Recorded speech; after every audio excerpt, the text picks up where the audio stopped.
Hey guys, Brandon here with TERC, bringing you an overview of this short course truck built by Johnny from Baseline RC.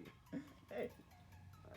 Yeah, so this, as you know, is an SE10 4x4. This was modified for on-road racing here at High Desert Hobbies. Very nice. And this wonderful body was painted by Mr. Brandon Evan here. Brandon Original here. TE painting.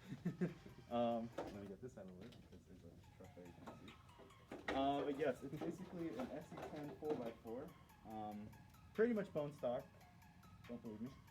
But it's had a couple of several upgrades. It's pretty much not rated for off-road racing. Yeah, so basically this has been lowered. It's been definitely tampered with to run specifically on-road SE. Yeah, pretty much specifically off-road. Instead of using like your standard short course wheel, it's running low profile 2.8s. From Proline, with this is actually their older wheel with the without the removable hexes. Okay, so this is a 17mm rim on a 12mm car. It is a 17mm hex, and these are actually the Traxxas 17mm hexes. Gotcha, so you've done some custom work. Yeah, I did do some custom work because the shaft on the SE10 4x4 is, I believe, 6mm, and the shafts on the slashes and like all the Traxxas stuff is like 5mm. So I did have to do some milling. It wasn't perfect, but it's good enough. It's on there, it's good enough. Great. Now I understand you've done some 3D printing parts, some very custom. Yes, actually, quite a few. Okay. I can walk us through a couple of those. Sure, I'll go through front through back on this one. So, from the front to the rear, the first more major one is gonna be this skid plate here. This is printed in TPU, which is a flexible filament. Allowing for more flex? Yeah, allowing for more flex because I did a couple of test prints. I started with PLA just to make sure that the test fit was right.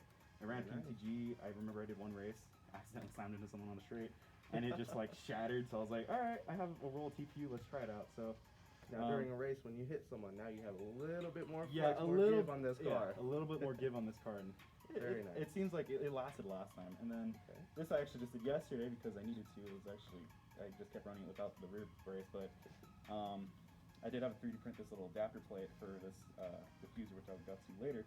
But it's another TP printed part. I'm hoping it doesn't tear. I haven't actually tested it yet, but I'll get there eventually. All testing. The next couple parts, the more noticeable ones, are going to be the 1, 2, 3, 4, the shock, I guess, limiters, or the limit holders, shaft holders, I don't know what to call them exactly. They're printed in PLA because I haven't really thought out the design though, but basically they hold a paracord that holds onto the sway bar on the arms. To keep your ride height low. Yeah, to keep the ride height low, to keep the now that's arms another from traveling custom down. For on-road racing specifically. Yeah. And basically, I did that because I didn't want to add spacers into the shocks just in case. I just wanted to cut it and then lift it up, replace all the original parts. Pretty much everything. Yeah. Pretty much everything here is like reversible back. I can convert this back to an off-road truck if I needed to, which really good. Probably don't because I probably won't because I actually really like this thing. Specifically for on-road. Yeah. There is this other brace back here that holds this little I guess shock here to hold just in case I get smacked in the rear. Gotcha. It's just gives you a little bit of maneuverability there. Yeah, literally a 3D printed part here as well, correct? Yeah, that's pretty much just to attach the stock, bumper. I guess I don't know what they call it, the shock absorber on the SE10 to the infraction rear diffuser. And then the last thing is this little box in there.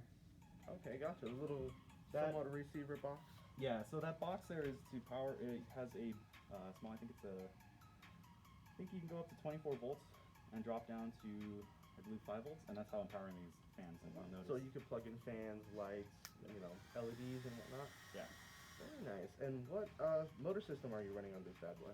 So this guy, the power plant is a, let's see, I'm trying to remember, the Hobbywing XR8 SET. Yeah, the Hobbywing XR8 SET.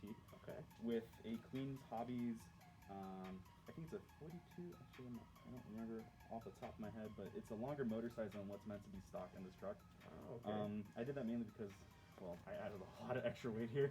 Definitely need the power to run it. Yeah, running 3S. I believe it's a 2400 kV motor, and it is much longer than the stock motors that these trucks take, so I did have to cut out the side of the chassis here. So, well, now that we know a little bit about it, how about let's plug up the battery and see how she runs? Oh yeah, let's do it. All right.